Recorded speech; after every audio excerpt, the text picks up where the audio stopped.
Welcome back to Longevity Talk, and if you like our content, please subscribe and share with friends. Today, we are diving into a fascinating topic that could change how we think about our health and our lifespan. Have you ever looked in the mirror and felt older than your years? Or maybe you feel more energetic than your friends who are the same age. It turns out this feeling might be more than just a state of mind. It could be a clue to your true biological age. The date on your birth certificate tells you how many years you have been alive. This is your chronological age, but scientists are discovering another age, one that is hidden inside your cells. This is your biological age, and it tells a much deeper story about your health. This concept is truly revolutionary. It suggests that aging is not a single, uniform process. Instead, it is a personal journey, influenced by our genetics, our lifestyle, and our environment. Imagine two people both celebrating their 50th birthday. One might have the internal health of a 40-year-old, while the other might have the cellular wear and tear of a 60-year-old. This difference is what scientists are trying to measure with incredible new tools called aging clocks. Think of your body like a rechargeable battery. When you are born, your battery is at 100% capacity.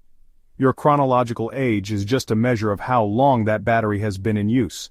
Your biological age, however, measures the actual charge left in the battery. Two phones could be exactly 1 year old, but if one was used heavily left in the sun charged improperly, its battery might only hold a 60% charge. The other, used gently and cared for, might still hold a 95% charge. A lifestyle filled with stress, poor nutrition, lack of sleep, and smoking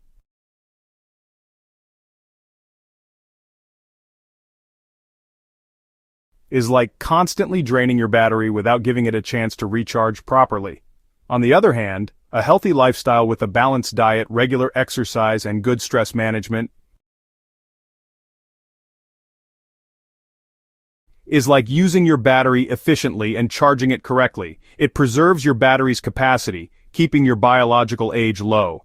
This is not just a metaphor. Scientists can now measure the molecular damage that contributes to this battery drain, giving us a number for our biological age. So, while you cannot change your chronological age, your biological age appears to be more flexible. It is a dynamic number that can speed up or slow down based on how you live your life. This is what makes the concept so powerful. It shifts our perspective on aging from something that just happens to us to something we can actively influence. It gives us a tangible target to aim for.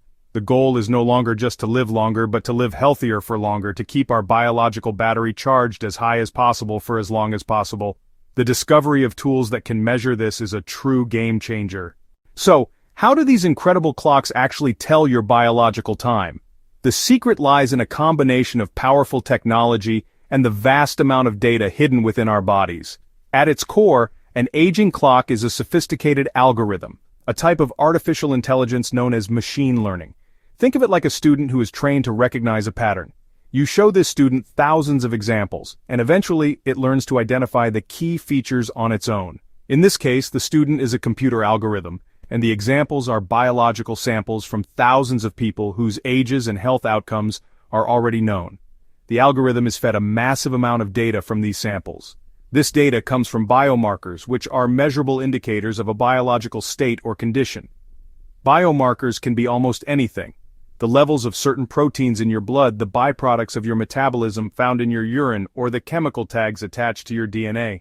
The machine learning program sifts through thousands of these biomarkers, looking for the ones that change most predictably with age. It learns to weigh the importance of each one, creating a complex mathematical model that connects a specific pattern of biomarkers to a biological age.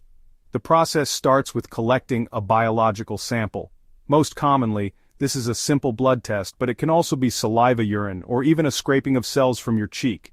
This sample is then taken to a lab where it is processed to extract the specific biomarkers the clock is designed to measure. For example, for an epigenetic clock, the lab would extract your DNA. For a proteomic clock, it would analyze the proteins in your blood plasma. The results of this analysis, a long list of numbers representing the levels of hundreds or thousands of biomarkers, are then fed into the aging clock's algorithm. The algorithm takes this new data and compares it to the patterns it learned during its training. It essentially says, based on the thousands of 50-year-olds I have seen, this pattern of biomarkers looks most like someone who is 55 years old.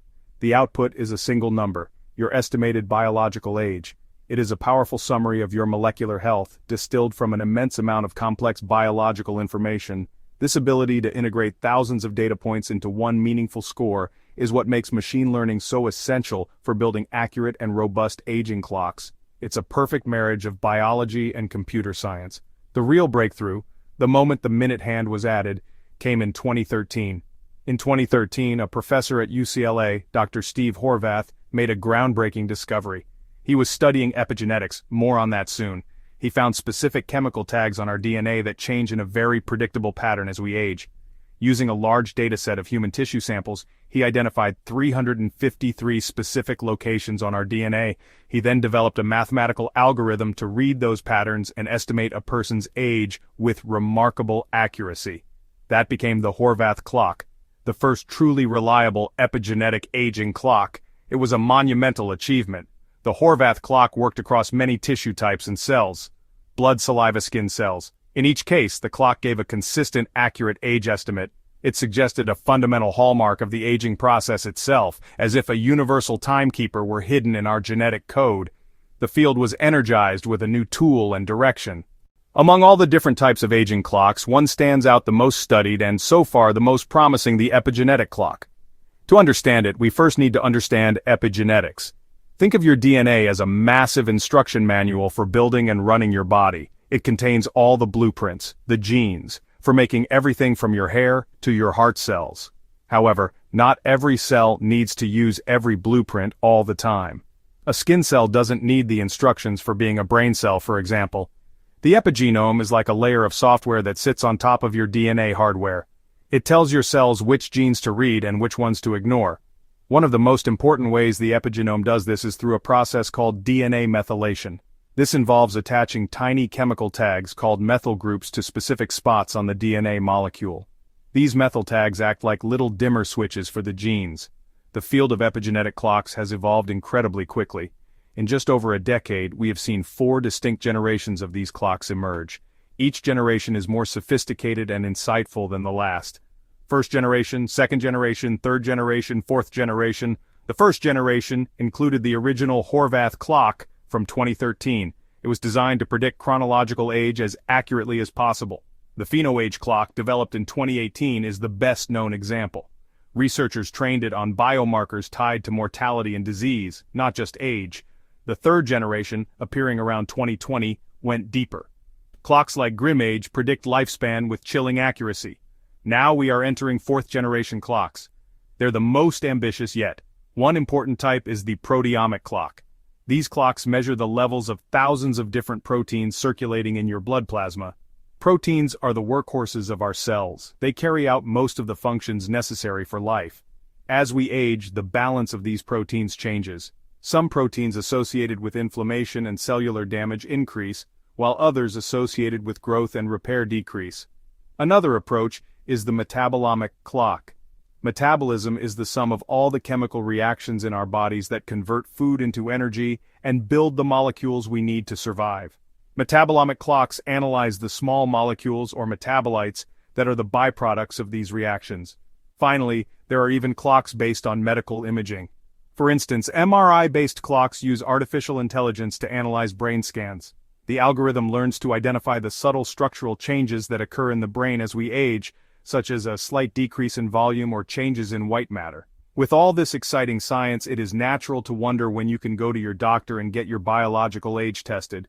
The truth is, we are not quite there yet.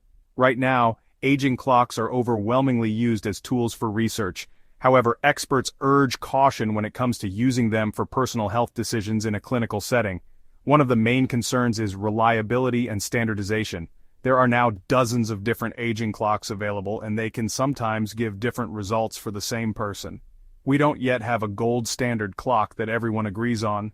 Furthermore, we are still learning about the natural variability of these clocks. Your biological age might fluctuate based on whether you have a cold, didn't sleep well, or are under a lot of stress. Without a better understanding of what is a meaningful change versus what is just temporary noise, it can be difficult to interpret a single reading. Experts worry that people might make drastic medical or lifestyle changes based on a single, potentially misleading test result. Another major issue is what to do with the information. Let's say you take a test and find out your biological age is 5 years older than your chronological age. What is the specific medical advice? As of today, there is no approved anti-aging pill a doctor can prescribe. The advice would likely be the same health advice you have heard before: eat a balanced diet, exercise regularly, get enough sleep, and manage stress. While the test might provide powerful motivation, some experts question whether it adds enough actionable information to justify the cost and potential for anxiety, especially when the advice for improving your score is already well established. Despite these limitations, the optimism among experts is palpable. They see a clear path forward. The first step is more research to validate the clocks and understand what they are truly measuring. The next step is to use them in clinical trials to prove that lowering your score on a specific clock actually leads to better health outcomes and a longer health span. Most experts believe that within the next 5 to 10 years, these clocks will start to find their place in specialized medicine, helping to manage risks for age-related diseases. This brings us to the most profound question of all, the one that fuels the entire field of longevity research. If we can measure biological age, can we actually slow it down or even reverse it? The early evidence is tantalizing and suggests the answer may be yes. Several studies, though small, have shown that intensive lifestyle interventions can lower a person's biological age, diet, exercise, stress reduction as measured by epigenetic clocks. This is a monumental finding. It suggests that our biological age is not a one-way street. It may be malleable, capable of being improved through our own actions. The implications of this are staggering, and they extend far beyond just individual health. If we can develop proven strategies to reduce biological age across the population, we could fundamentally change the landscape of public health. We could delay the onset of chronic diseases like heart disease, cancer, dementia, which are the biggest burdens on our healthcare system. People could spend a much larger fraction of their lives in good health, a concept known as compressing morbidity. This would not only save trillions of dollars in healthcare costs, but would also dramatically improve the quality of life for millions of people in their later years. Of course, this raises enormous ethical and social questions. If treatments to reverse biological age become available, who will have access to them? Will they only be for the wealthy, creating a new kind of biological divide in society? What would it mean for our social structures, like retirement and family planning, if people could remain healthy and productive well into their 80s, 90s, even beyond? These are not science fiction scenarios anymore. They are real questions that we need to start discussing as a society. The science is moving faster than our ability to grapple with its consequences. We stand at the beginning of a new era in medicine. Aging clocks have given us a target, a measurable endpoint for what was once an intractable problem. The ultimate question is no longer whether we can slow the clock, but what we will do with the extra, healthy time it gives us.